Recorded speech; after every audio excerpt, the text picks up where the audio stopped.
অনেক দিন আগে একটি পুকুরের পাড়ে একটি রাজহাঁস ও তার 4টি বাচ্চা বাস করত। একটি বাচ্চা দেখতে খারাপ ছিল, তাই তাকে বাকি বাচ্চাগুলো সঙ্গে রাখতো না। একদিন তাদের মা বাচ্চাগুলোকে বলল, সবাই একসাথে খেলো, খেলতে গিয়ে কারোর সাথে ঝগড়া করো না। মা, সবাই আমাকে নিয়ে মজা করে, আমি দেখতে খারাপ বলে সবাই আমাকে বিরক্ত করে। চিন্তা করিস না ওগুলি, তুই যেমন তেমনই থাক, সবাইকে ভালোবাসতে শেখ। এই বলে মা হাঁসটি খাবারের খোঁজে এবং বাচ্চাগুলি খেলার জন্য চলে গেল। হাঁসের বাচ্চাটি বাকি হাঁসের বাচ্চাদের সাথে মেলার চেষ্টা করলো। দেখো, ওগুলি কত খারাপ দেখতে, তাকে আমাদের সাথে খেলতে দিও না। হ্যাঁ, ওকে আমাদের সাথে খেলতে দিও না। মোগলি সেখান থেকে দুঃখ করে চলে গেল। হাঁসটি জলে তার প্রতিচ্ছবি দেখে খুব দুঃখী হল।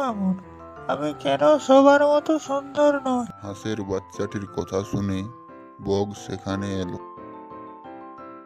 তুমি দুঃখিত কেন, ছোট্ট হাঁসের ছানা? সবাই আমাকে খারাপ দেখতে বলে আমাকে নিয়ে মজা করি। সময়ের সঙ্গে সব কিছু বদলাবে, তুমি অপেক্ষা করো।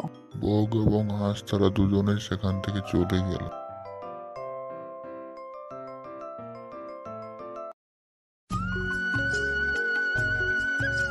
এটা কি আমি?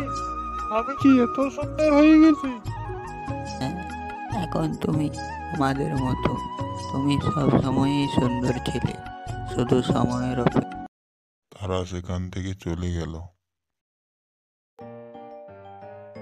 তারা দূর থেকে মুগলিকে আসতে দেখে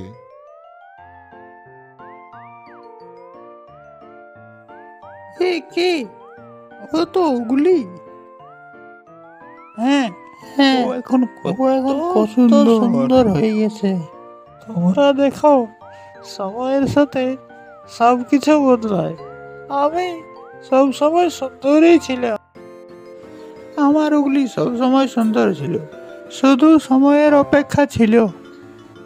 মুগলি রাজহাঁস হয়ে রাজহাঁসের সাথে জীবন শুরু করলো।